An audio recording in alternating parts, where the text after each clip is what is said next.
किया तो डरना क्या, जब प्यार किया तो डरना। हिंदी फिल्मों के इतिहास में अब तक की सबसे बड़ी फिल्म रही है मुगले आजम।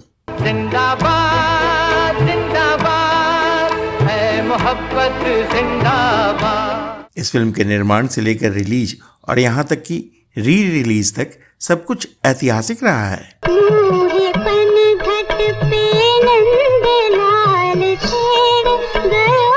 इस फिल्म के संवाद दृश्य तो खूबसूरत थे ही, सेट ऐसे भव्य थे कि लोग बरसों बाद तक उन्हें देखने जाया करते थे। इलाही को अपने जुल्म और मेरे सब की हद मुकद्दर करनी होगी। अगर तुम्हारी आरज़ू एक कनीज है तो सारी जिंदगी इसी तरह जब्त करना होगा। लेकिन क्या आप जानते हैं कि जिस कहानी को भारत के इतिहास से जोड़ा गया था उसका कोई प्रामाणिक इतिहास या दस्तावेज है ही नहीं। की झूठी कहानी पे रोए। क्या आप सोच सकते हैं कि इस झूठी कहानी का मकसद मुगलिया सल्तनत की भव्यता और उसके बादशाहों का मानवीय चेहरा दिखाना था, जिसमें वो कामयाब भी रही। वो सब माएं भी अगर आपकी तरह रो पड़ी, जिनके बच्चे आपके बेटे के साथ मैदान जंग में हैं, तो हिंदुस्तान आंसुओं में डूब जाएगा। और क्या आप यकीन करेंगे कि इस बात के ठोस सबूत मिल चुके हैं कि मुगले आजम एक फिल्म नहीं बल्कि एक सुनियोजित मनोवैज्ञानिक अभियान था, जिसमें तत्कालीन सरकार ने भी दिल खोलकर साथ दिया था। क्या था इस साजिश का कारण और क्यों सब कुछ जानकर भी फिल्म जगत के एक बड़े गुट ने किया था फिल्म का समर्थन? क्या सेट पर मस्ती थी धमा चौकड़ी और क्यों फिल्मों के मुख्य हीरो व हीरोइन में से कोई भी प्रीमियर के वक्त मौजूद नहीं था? क्यों इस फिल्म के हीरो दिलीप कुमार इससे इतना नाराज हुए कि उन्होंने रिलीज के 19 साल तक इसे नहीं देखा था? जानेंगे और भी बहुत कुछ, बस आप बने रहिए हमारे साथ। दोस्तों नमस्कार, आप देख रहे हैं ड्रामा सीरीज भारत और मैं हूं आपका दोस्त और होस्ट धीरज। आज हम चर्चा करने जा रहे हैं धुरंधर से पहले अब तक की सबसे बड़ी फिल्म मानी जाने वाली फिल्म मुगले आजम की।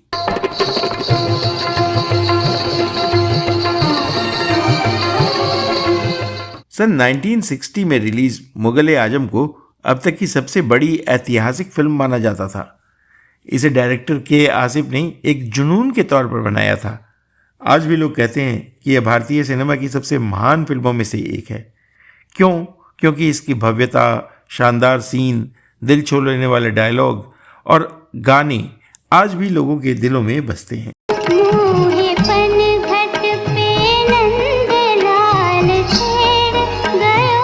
यह भारत की सबसे महंगे बजट की फिल्म थी। जितनी बड़ी फिल्म उतना ही बड़ा इसका अफसाना भी है। फिल्म मुगले आजम के बनने में पूरे 16 साल लग गए थे। 1944 में आइडिया आया था और 1960 में रिलीज हुई।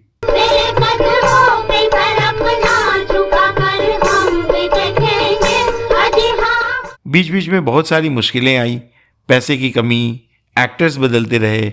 1947 में देश का बंटवारा हो गया, निवेशक पाकिस्तान चले गए, नए लोग जुड़े, फिर भी फिल्म बनकर तैयार हुई। उस समय की सबसे महंगी भारतीय फिल्म थी मुगले आजम। करीब 1.5 करोड़ रुपए लगे थे। उस दौर में सोने की कीमत अगर देखी जाए तो 100-125 रुपये से ज़्यादा नहीं थी प्रति 10 ग्राम की कीमत, जो आज 1.5 लाख रुपए के आसपास है। इस तरह अगर आज के हिसाब से देखें तो सैकड़ों करोड़ बनते हैं। फिल्म की कहानी मुगल बादशाह अकबर के ज़माने की है, जिसे पृथ्वीराज कपूर ने बहुत शान से प्ले किया था। इस बेबाक लौंडी को ले जाओ और कैद खाने के अंधेरों में गर्क कर दो। असली मुगल बादशाह अकबर 1556 से 1605 तक भारत का बादशाह रहा था। हालांकि खुद अकबर की जीवनी उसे एक अय्याश और क्रूर आक्रांता बताती है, लेकिन वामपंथी इतिहासकार उसे बहुत बड़े दिल वाला, सब धर्मों का सम्मान करने वाला और नेक दिल शासक बताते थे। उसे अकबर महान बताने का जो एजेंडा था, उसे फिल्म में पूरी तरह साकार किया गया है। फिल्म में उसकी कहानी वास्तविक इतिहास से थोड़ी अलग है, क्योंकि यह पूरी तरह से सच नहीं बल्कि एक रोमांटिक ड्रामा है। मुख्य कहानी है अकबर के बेटे प्रिंस सलीम यानी दिलीप कुमार और एक बहुत ही खूबसूरत नाचने वाली लड़की अनारकली यानी मधुबाला की। फिल्म की कहानी के मुताबिक अनारकली पहले एक साधारण दासी थी, लेकिन अपनी अदाकारी और नाच से उसने पूरे मुगल दरबार को अपना दीवाना बना लिया था। बादशाह अकबर ने ही उसे अनारकली का नाम दिया था, मतलब अनार के फूल की कली। आप इसे अपनी कलीजों में दाखिल कर दीजिए और हम इसे अनारकली का खिताब अता करते हैं। फिर हुआ यूं कि सलीम को अनारकली से बहुत प्यार हो गया, लेकिन ये प्यार बड़ा मुश्किल था क्योंकि अनारकली एक नाचने वाले की बेटी थी और बादशाह के बेटे का उससे शादी करना शाही परिवार की इज्जत के खिलाफ था। हम अपने बेटे के धड़कते हुए दिल के लिए हिंदुस्तान की तकदीर नहीं बदल सकते। फिल्म में अकबर को बहुत सख्त लेकिन इंसाफ पसंद राजा के तौर पर दिखाया गया है। वह बेटे से बहुत प्यार करता है, लेकिन देश और राजगद्दी का ख्याल भी रखता है। फिर क्या, स्टोरी के मुताबिक प्यार में पड़कर सलीम ने अपने पिता के खिलाफ बगावत कर दी, सेना खड़ी की, बहुत बड़े बड़े युद्ध हुए, अनारकली को कैद कर लिया गया और उसे सजा मिली कि उसे जिंदा दीवार में चुनवा दिया जाए। लेकिन फिल्म में ट्विस्ट है, अकबर को आखिर में दयावान दिखाया गया है और उसने गुप्त तरीके से अनारकली को एक सुरंग से भागने का रास्ता दिया। इसे जिंदगी देकर शहंशाह ने अपने इंसाफ को जिंदगी दी। अनारकली कदम बोसे के लिए झुक जा। लेकिन वो हमेशा के लिए निर्वासित हो गई। फिल्म में गहरे मैसेज हैं, ऐसा प्यार जिसे समाज नहीं मानता, बेटे को फर्ज बना अपना दिल, बादशाह भी इंसान होते हैं और अकबर सभी धर्मों के साथ अच्छा बर्ताव करता है, जैसे वो राजपूत बीवी जोधाबाई के साथ हिंदू रस्में भी निभाता है। फिल्म का फिल्मांकन इतना भव्य तरीके से हुआ था कि उस दौर के बड़े से बड़ा फिल्मकार भी उसकी कल्पना तक नहीं कर सकता था। मुगल आजम ने 1950 के दशक में ही एक ऐसा लैंडमार्क सेट कर दिया जिसे बरसों तक बॉलीवुड तो क्या हॉलीवुड का भी कोई फिल्म निर्माता छू तक नहीं पाया था। फिल्म की चर्चा दुनिया भर में हुई और शूटिंग के दौरान ही जब कलाकारों के परिधानों की प्रदर्शनी लगाई गई तो दुनिया भर के फिल्मकार उसे देखने के लिए आए। सेट्स की शोहरत हिंदुस्तान से बाहर दूसरे मुल्कों में भी फैल गई।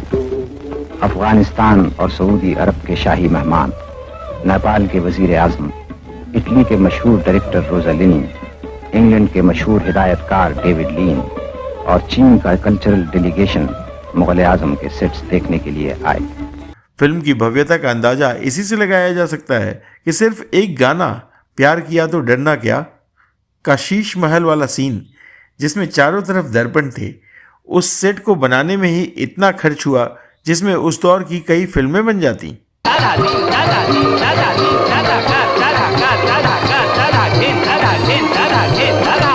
इस गाने की शूटिंग और रिकॉर्डिंग के बारे में भी तमाम किस्से मौजूद हैं। बताया जाता है कि उस दौर में इको इफेक्ट तो था नहीं, तो इस गाने की रिकॉर्डिंग एक बाथरूम में की गई थी ताकि गूंज की आवाज़ सुनाई दे।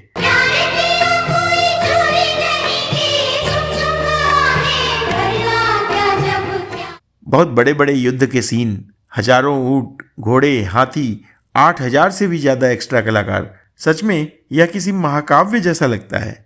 खास बात बता दूं कि उस दौर में फिल्मों में एनिमेशन, एआई की कौन कहे, स्पेशल डिजिटल इफेक्ट्स का इस्तेमाल भी ना के बराबर होता था। कम लोगों को मालूम होगा कि मुगल आजम में जो कवच, हथियार आदि दिखाए गए थे वो म्यूजियमों से मांगे गए थे जो सरकारी और ट्रस्ट द्वारा संचालित हैं। इतना ही नहीं, युद्ध के दृश्यों में जो हाथी, घोड़े और ऊंट आदि दिखाए गए थे वो भारतीय सेना के थे, जिन्हें नेहरू सरकार ने इस्तेमाल करने की अनुमति दे दी थी, वह भी मुफ्त में या नाम मात्र के मेंटेनेंस शुल्क पर। नौशाद का संगीत, लता मंगेशकर और रफ़ी साहब की आवाज़, आज भी इस फिल्म के गीतों को लोग सुबह शाम सुनते हैं।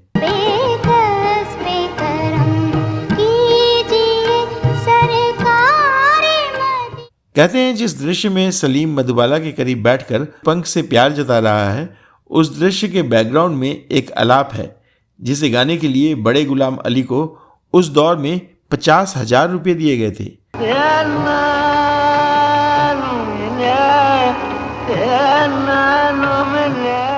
खास बात यह है कि इस फिल्म के सिवाय बड़े गुलाम अली साहब ने किसी और फिल्म में कोई गीत नहीं गाया है।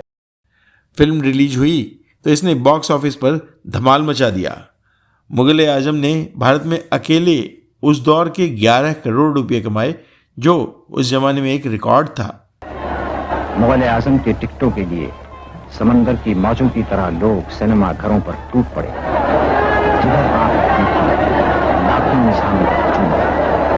यह फिल्म कई साल तक सिनेमाघरों में चली, बहुत सारे अवार्ड जीते और आज भी इसे देखकर लोग रोते या हंसते हैं। 2004 में इसे कलर में बनाकर दोबारा रिलीज किया गया ताकि नई जनरेशन भी इसे देख सके। जिंदाबाद जिंदाबाद है मोहब्बत जिंदाबाद। अब जरा उन सवालों के जवाब जिनकी चर्चा हमने वीडियो के शुरुआत में की थी। हमने ये जवाब तथ्यात्मक शोध के आधार पर ऐतिहासिक विश्लेषण, फिल्म स्टडीज और दिलीप कुमार की आत्मकथा जैसे कई स्रोतों से जमा किए हैं। इस शोध में मुगलिया दौर की किताबों और इतिहास के पाठ्य पुस्तकों को भी शामिल किया गया है। तो क्या थी फिल्म और क्या है हकीकत? सबसे पहला सवाल कि क्या भारत के इतिहास से जुड़ी इस कहानी का कोई प्रामाणिक ऐतिहासिक दस्तावेज भी मौजूद है? तो सीधा और स्पष्ट जवाब है कि नहीं। शहजादे सलीम और अनारकली के बीच मुख्य रोमांस का कोई प्रामाणिक ऐतिहासिक आधार नहीं है।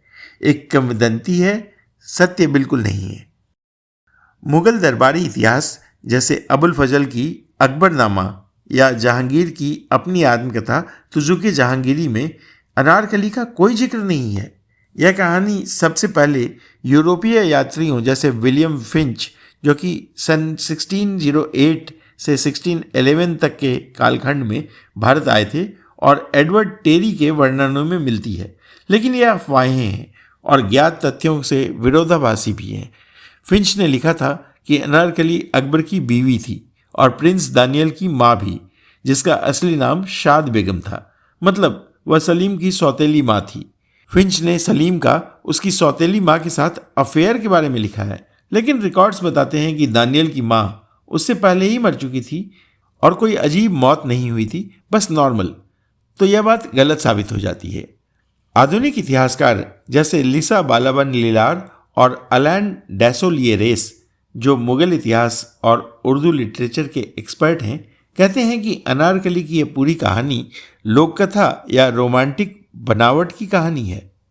असल में यह अकबर और सलीम के बीच जो असली तनाव था उससे निकली होगी। कोई पक्का सबूत नहीं मिलता है, न अकबर के रिकॉर्ड में, न जहांगीर उर्फ सलीम की अपनी खुद की किताब तुजुक-ए जहांगीरी में। अब सलीम के बगावत की असली वजह क्या थी, यह जान लीजिए।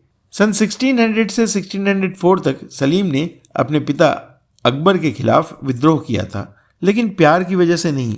वजह थी सत्ता का झगड़ा। सलीम को लगता था अकबर उसे गद्दी से दूर रखना चाहते हैं। कुछ मंत्री जैसे अबुल फजल आदि उसके खिलाफ थे और सलीम को लगा कि उसका हक छीना जा रहा है। वो इलाहाबाद में अलग दरबार चलाने लगा, वहाँ अपने सिक्के चलाए, लेकिन आखिर में समझौता हो गया। कोई अनारकली वाला ड्रामा था ही नहीं। वास्तव में प्रसिद्ध उर्दू लेखक इम्तियाज़ अली ताज ने सन 1922 में अनारकली नाम से एक नाटक लिखा था और बताया जाता है कि यह कहानी भी मुगल परिवार के माँ बेटे वाले रिश्ते पर से पर्दा डालने की नीयत से लिखी गई थी, क्योंकि इसके कारण मुगल वंश के चाहने वालों को बहुत शर्मिंदगी झेलनी पड़ रही थी। इस कहानी पर पहले स्टेज नाटक रचे गए, उसके बाद इस पर फिल्में भी बनी, जैसे 1953 की अनारकली। उसमें भी यह पूरी तरह रोमांटिक दिखाई गई है। ये जिंदगी उसी की है जो किसी का हो। लेकिन मुगल आजम ने इसे और बड़ा और भव्य बनाकर मनोरंजन के लिए पेश किया। वो इसे फिक्शनल ट्रुथ यानी नाटकीय सत्य कहते हैं, मतलब कहानी को मजेदार बनाने के लिए। अनारकली जिसे पैखाने की एक ही कठिन रात के अंधेरे ने खा लिया।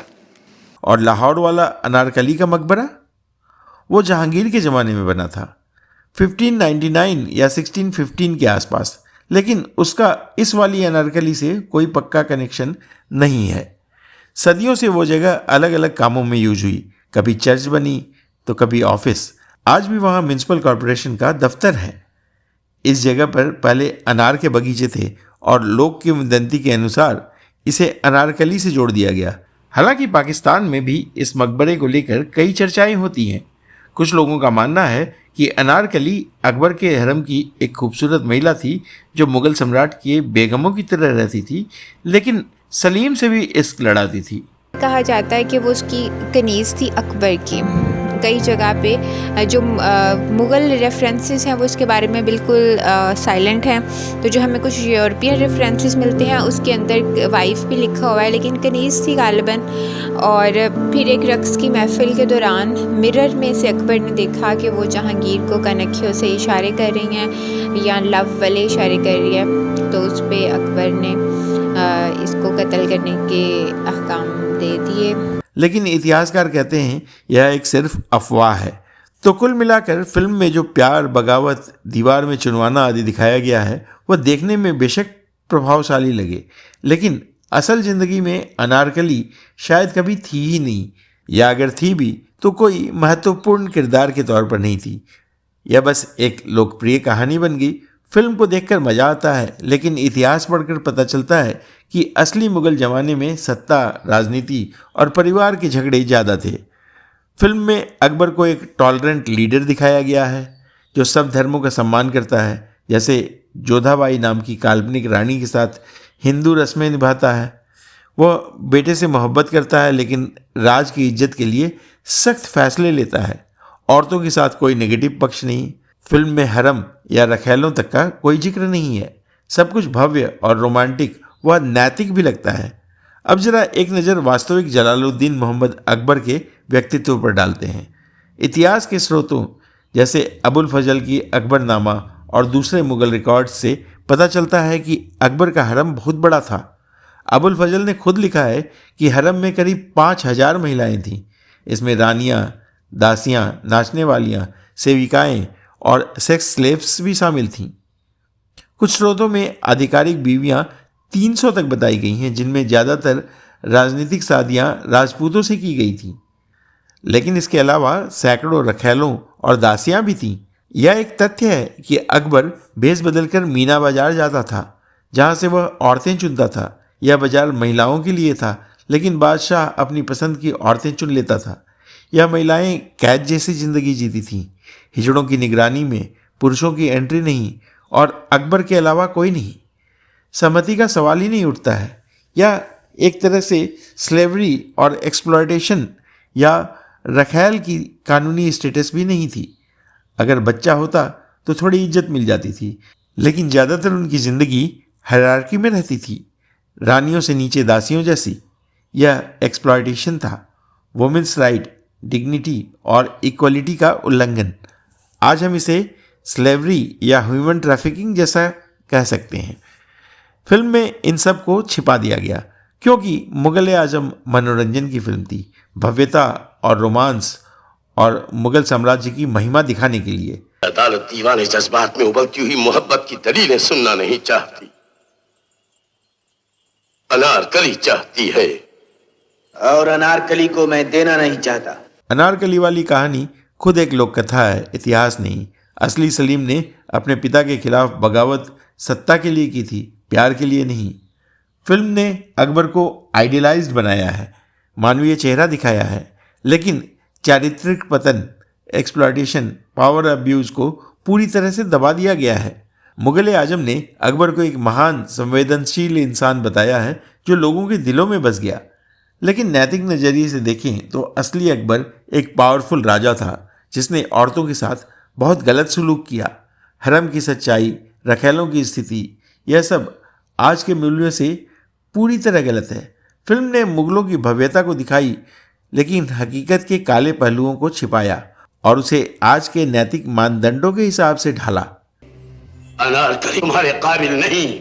यूं नहीं, एक लाडले बेटे के बाप बनकर मुझे अपने कलेजे से लगा लीजिए और उन्हीं प्यार भरी नजरों से देखिए जिनसे पहली बार आपने मुझे देखा था।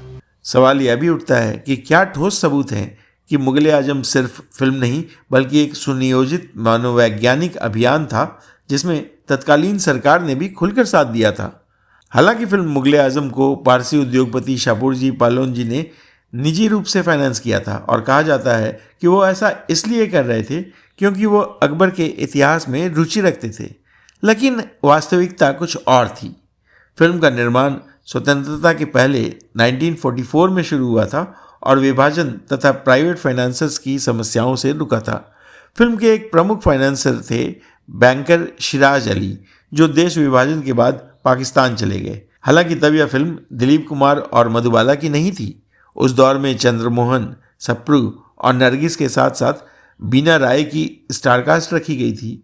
लेकिन फाइनेंसर्स के भाग जाने के बाद फिल्म का निर्माण अधर में लटक गया। नेहरू सरकार के आने के बाद आसिफ ने सरकार के करीबियों को तलाशना शुरू किया। उन्हें इस दौर में पता चला कि पृथ्वीराज कपूर के संबंध बहुत हाई प्रोफाइल है। के आसिफ ने उन्हें उस दौर के सबसे बड़े बिल्डर शाहपुर जी पालोनजी के पास भेजा, जो उनके साथ क्लब में हुआ करते थे। ऐसा कहा जाता है कि आसिफ को पता था कि नेहरू के मन में मुगल बादशाहों के प्रति सम्मान का भाव है। पालोनजी के जरिए आसिफ ने नेहरू को खबर भिजवाया कि मुगलिया सल्तनत को महिमा मंडित करने के लिए एक फिल्म बनाई जा रही है। फिल्म इंडस्ट्री में उस दौर में दबी जुबान में चर्चा थी कि नेहरू ने शाहपुर जी पर दबाव डाला था कि अगर वो फिल्म को फाइनेंस कर देंगे तो उन्हें कई प्रोजेक्ट दिए जाएंगे। हालांकि इस चर्चा में कितनी सच्चाई थी यह तो नहीं पता, लेकिन बाद में जिस तरह सेना, विभिन्न म्यूजियम्स और ASI जैसी संस्थाओं ने खुले मन से आसिफ को अपने संसाधन उपलब्ध करा दिए, वह भी आश्चर्यजनक रहा। फिल्म में ASI संरक्षित किलों और महलों को जिस तरह से सेना के घोड़े, ऊंट और हाथियों के जरिए रौंदा गया था, वह बिना उच्च स्तरीय आदेश के संभव ही नहीं था। अब नेहरू को मुगलों का महिमा मंडन करने और उन्हें उदार व महान दिखाने में क्यों दिलचस्पी थी, यह आज किसी से छिपी नहीं रह गई है। एक और झूठ को स्थापित करने की कोशिश की गई थी कि अकबर की एक रानी थी जिसका नाम जोधाबाई था। यह गलत तथ्य इस बुरी तरह स्थापित कर दिया गया कि बाद में जोधा अकबर नाम से फिल्म और TV सीरियल्स भी बनाए गए। हालांकि सलीम की मां मरियम उज्जमानी एक हिंदू महिला थी, लेकिन अकबरनामा या फिर सलीम के जीवन पर लिखे तुजुक जहांगीरी में कहीं किसी जोधाबाई के नाम का उल्लेख तक नहीं है। अब आते हैं फिल्म बनाने के लिए मिली भारी धनराशि को कैसे सन की डायरेक्टर के आसिफ और उसके चापलूसों ने अय्याशी में उड़ाया था। सबसे पहले तो पात्रों पर एक नज़र डालते हैं। जब पृथ्वीराज कपूर के साथ फिल्म बननी शुरू हुई तो सलीम के रोल के लिए आसिफ ने अपने पुराने दोस्त दिलीप कुमार को चुना।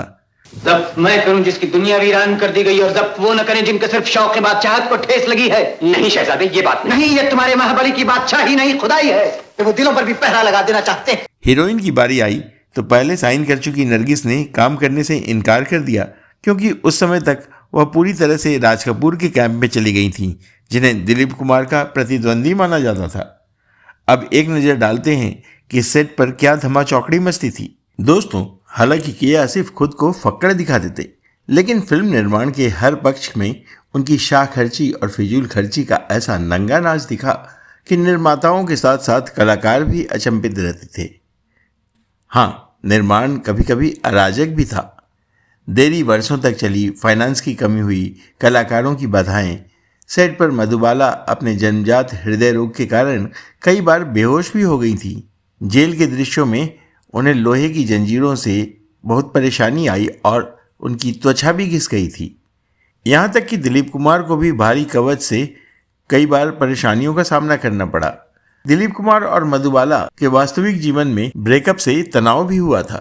फिल्म मुगल आजम बनी रही थी कि बीच में ही मधुबाला के पिता को एक दूसरी फिल्म नया दौर के मामले में कोर्ट केस में शर्मिंदा होना पड़ा था। इस बारे में एक विस्तृत वीडियो इसी चैनल पर है, जिसका लिंक आई बटन में है।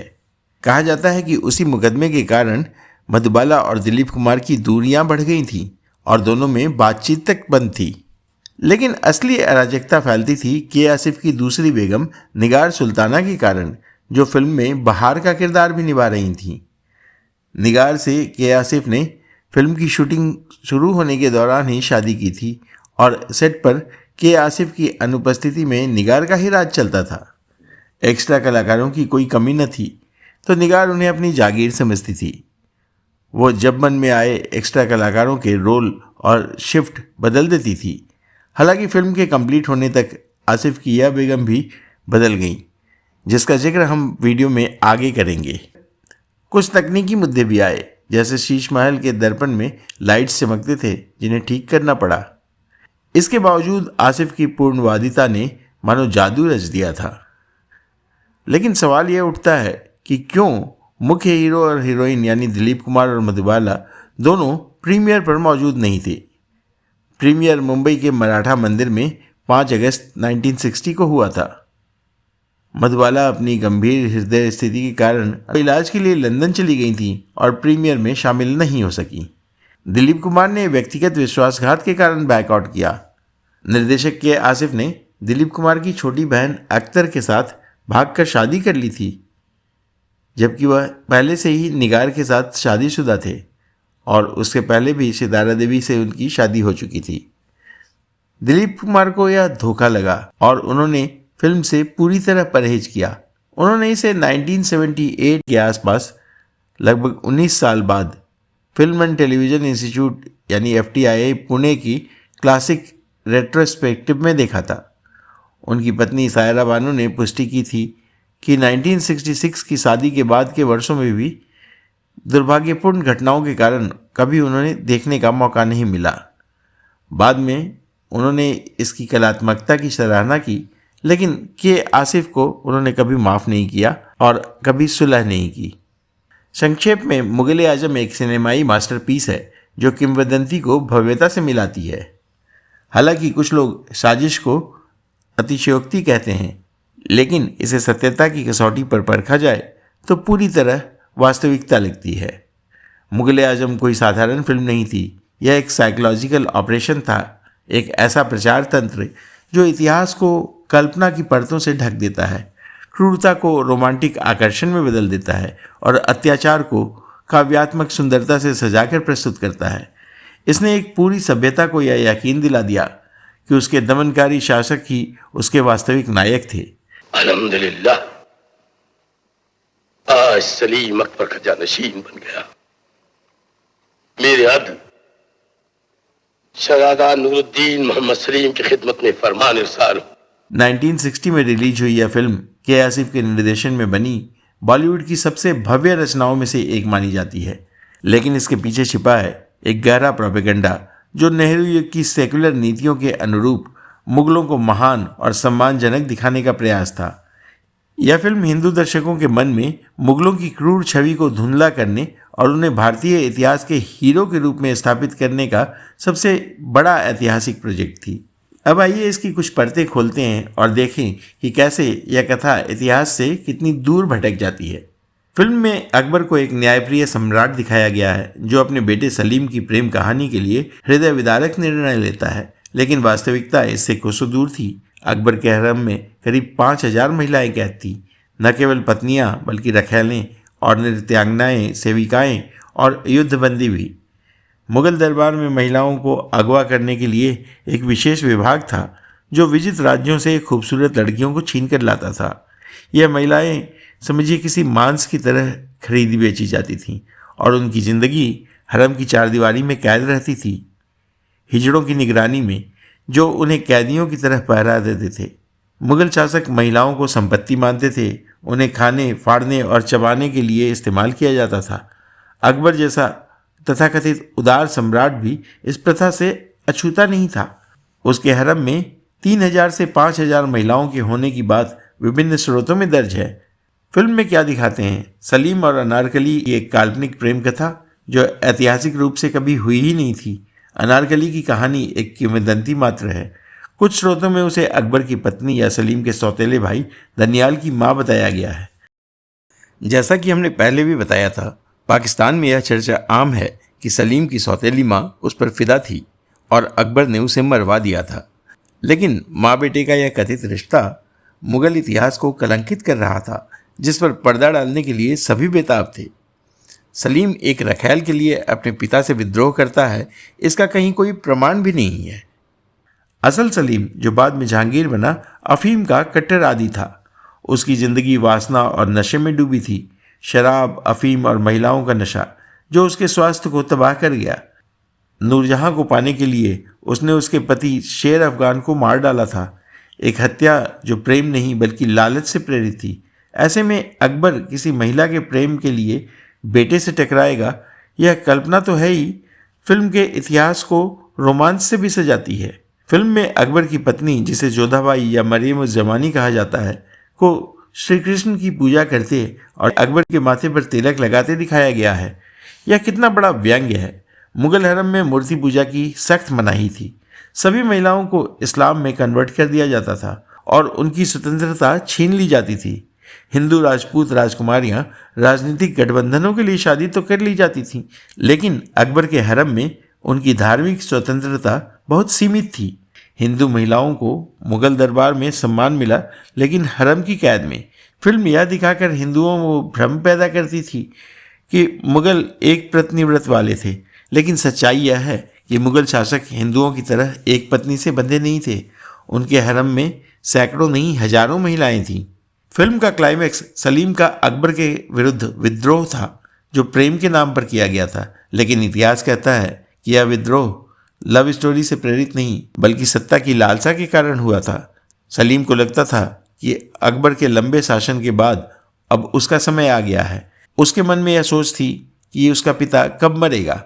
ऐतिहासिक दस्तावेज बताते हैं कि 1599 में उसने आगरा के खजाने को लूटने के बाद खुद को सम्राट घोषित कर दिया और दनियाल जैसे भाइयों से गठबंधन किया।